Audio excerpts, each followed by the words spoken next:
Hello, everybody. This is the match preview for Southampton versus Manchester United. The game is happening on the 14th of September on Saturday evening at St. Mary's Stadium. So it's an away game for us. So let's get straight onto it. Southampton has played 4 games so far this season. They started off with the Premier League against Newcastle. It was an away game and they had a 1-0 loss, followed by a home game against Nottingham Forest. Again, um, uh, they lost by a single goal against Nottingham Forest, and then it was the EFL Cup game against Cardiff, and it was the recovery of Southampton. So they won the away game 3-5. So it was a good game for them, and they had a different tactics that they used, unlike in the Premier League games. But on the last game against Brentford, they went back to their tactics of 3-5-2, which we'll see later. But something important to note here is that on all these games, they had more than 65% of possession. So you don't usually expect that from a team that just got promoted from the championship. They're playing good football. It's just that they're not clinical when they get the opportunities. Let's see how they're set up. Southampton in their 3 Premier League games have had a very similar formation. So they've always used a 3-5-2. The only change in terms of the starting 11 has been with the goalkeeper.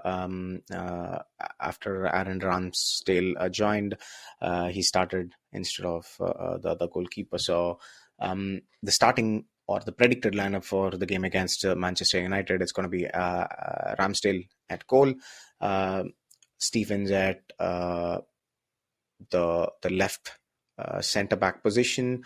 The centre back position is going to be taken up by Bednarek, and the right centre back position is going to be taken by Harwood Bellis. They play a very dynamic midfield with Walker Peters on the left midfield position, or the left wing back position per se. Then Aribo Downs and Smallbone forming the central midfield, and Sugawara on the right midfield or the right wing back. Armstrong and Diaz are up top. So what kind of tactics does Southampton play? They, as mentioned before, they have a very high possession style of football. Unlike Pep Guardiola's side, they don't dominate the final third. They dominate the middle third, and that's how they have set up their midfield as well in their 3-5-2 formation. So usually the defenders hold a much higher position on the field. They and they're very compact with their midfield, so they create the advantage with numbers. So that's one of the key philosophies with which they've been playing recently. And to top it off, they also have a high pressing system. So their midfield and the offensive line, the 7 players, press aggressively and win the ball. They create a lot of chaos for teams trying to build up from the back. Typically, this has been the pain point for United as well. We'll see that later when we discuss United's tactics. So they press really high. The right and left midfielders, or the wing backs, Walker, Peters, and Sugawara, they pretty much when you have possession, they change into a 3-3-4 formation with the wing backs, or the sort of taking up more attacking positions, and This is clearly something you can see from the heat maps of the last three games in which they played, especially um, uh, Walker Peters is known for both his attacking and defensive prowess, but Sugawara has made a nice transition. He has been playing as a right back, but now he's sort of moving into that right wing back position under the system. And offensively, their 3-3-4 formation setup is quite good. They circulate the ball really well as well. Their key to success is just what we discussed about. It is about the wing backs um, moving into the final third and how they do it, especially because they have so much possession, and also they have so many numbers in the midfield. The timing of the transition is what is very vital, and this overload is easily done when especially the defensive teams um, fullbacks are sort of trying to take offensive positions, and then there's only two center backs left, and then this is a system that can quickly overload, and that's how Southampton have been trying to play. Unfortunately, they haven't been so clinical, so that is also something that they start need to start doing. Their goal output is not there's a lot of shots on target, but it's not as clinical. So they've only scored one goal in the three Premier League games so far. So the player to watch out for is Sugawara. Um, both Walker Peters and Sugawara have been the key players for Southampton, but more Sugawara than Walker Peters, um, because Sugawara, despite being right back, if you look at the heat map of the last three games, he has totally took up that role of a right midfielder or an offensive right wing back.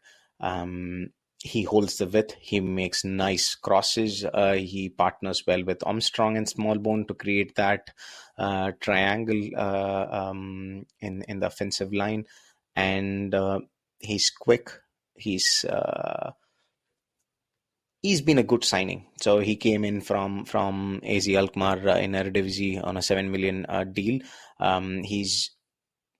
He's the one to watch out for, also because he's going to go up against Rashford most likely. And Rashford has not been in the best of forms, and it's going to be Dalot, and we've seen Dalot take up more attacking positions. So in that case, how is the positioning of Sugawara going to help Southampton is uh, going to be key for their success. So this is the fourth game for Manchester United. So we started out with the Community Shield against City at Wembley. So it was a tight game, lost on penalties, 7-6. Then we won the first game in the Premier League against Fulham on a 1-0 victory, a fantastic goal from Joshua Zirkzee. Then it has been two consecutive losses, the game with Brighton and a humiliating loss against Liverpool at Old Trafford. I don't expect any big changes in how United are going to line up. It's going to be Onana at goal, Dalot at left back, Martinez and De Ligt as the centre back combinations, and Mazraoui on as the right back. And in the midfield, I think it is still going to be Casemiro. I'll tell you why in a minute. Then it's going to be Maino in the number 8 position and Bruno as the number 10, and it is going to be Rashford. I think Rashford is still going to get the chance this game because of the nature of the opponent. Um, We'll talk about that a little later as well. It's going to be Garnacho on the right hand side, and it's going to be Joshua Zirkzee, because I don't think even if Hoyland is fit, we're going to rush Hoyland back, because he's going to be so crucial for this season. And again, for this opponent, Xerxes is a much better option to play with. So going back to the midfield selection, I think it is going to be Casemiro against Ugarte, because Ugarte joined us on the game again. So joined the club. He couldn't play against Liverpool.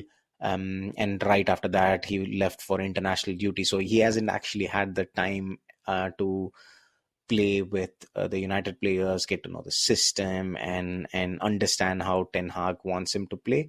Whereas Casemiro had a bad game,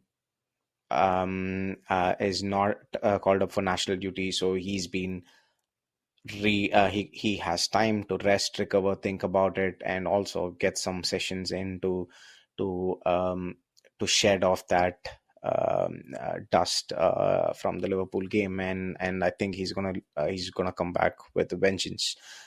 He's gonna come back with something to prove. So that's why I picked Casemiro. Southampton were likely to try to frustrate Manchester United by pressing high, defending compactly, and sort of targeting the wide areas. But the biggest area is going to be the midfield. They outnumber us. They have five midfielders who are super dynamic as well, and they have in the five midfielders they have two sort of wing back positions under Walker Peters and Sugawara, who create a lot of chaos for the wingers and the fullbacks of the opposition teams, because they constantly toggle between the lines. And if Rashford and Garnacho are not working together with Dalot and Mazraoui to pick up these two players, then it's going to be an easy task. And in the midfield, they have the numbers, so that's where, because of the high pressing, they win a lot of the balls.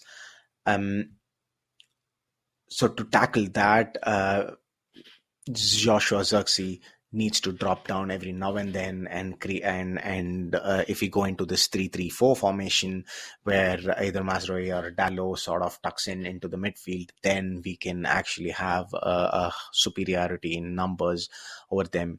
We'll almost have seven players in very compact in the middle third, and it gives us a higher chance to win the ball, especially as soon as we win the ball.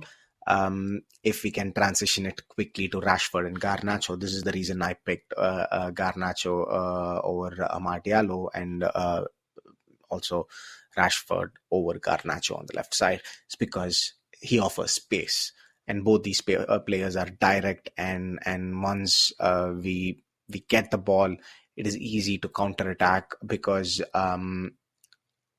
Southampton's uh, centre backs are usually a bit higher up on the pitch, and they're not good at recovery. And also couple that with their wing backs usually are in more aggressive position. So as soon as if we can transition, if we win the ball and transition quickly to Rashford and Garnacho, there's a very good chance that we can score. The key player for us is going to be Bruno Fernandes, because of a couple of reasons. One, he has a ridiculous engine, so he can just keep running and pressing players throughout the 90 minutes, which is going to come in handy here. Also, because it's going to be very quick transition from as soon as we win the ball to directly to the wingers. The creative passes of Bruno will come into play. He hasn't had a great start to the season, but player of his quality will not be off the limelight for so long. So I expect him to start making those becoming that creative player we have seen him over the last let's say 3-4 seasons.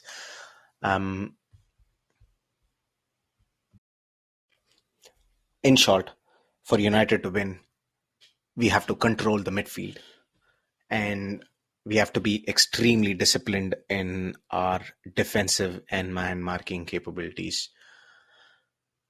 And we need to control possession. A team which is super high possession based, and then you suddenly take possession from them, they start making mistakes. So that's what we should attack: control the possession and play a bit more patiently and make them make mistakes.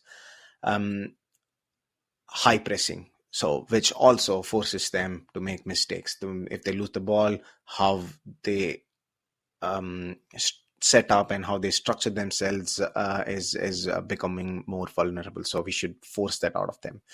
Utilize the widths and overlaps, as discussed before, because of their fallback, because of their 3-5-2 structure, and also because of pacey wingers that we'll have.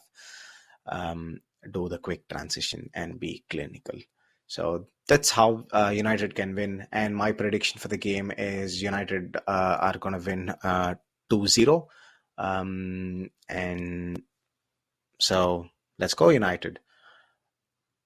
If you like this video, click the like button. Please do share your thoughts in the comments, and